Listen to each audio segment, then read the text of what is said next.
I'll be showing you how to add arms to the classes. So you do that by clicking on control panel, click on arms.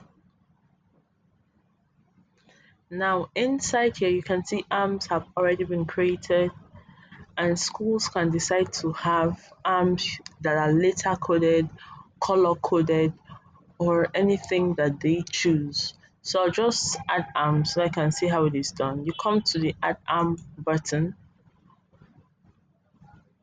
so you click on it, select number of group. I want to add 3 arms. So I want the first one to be X, Y, and Z. You can add as many as you want, or you can add just one.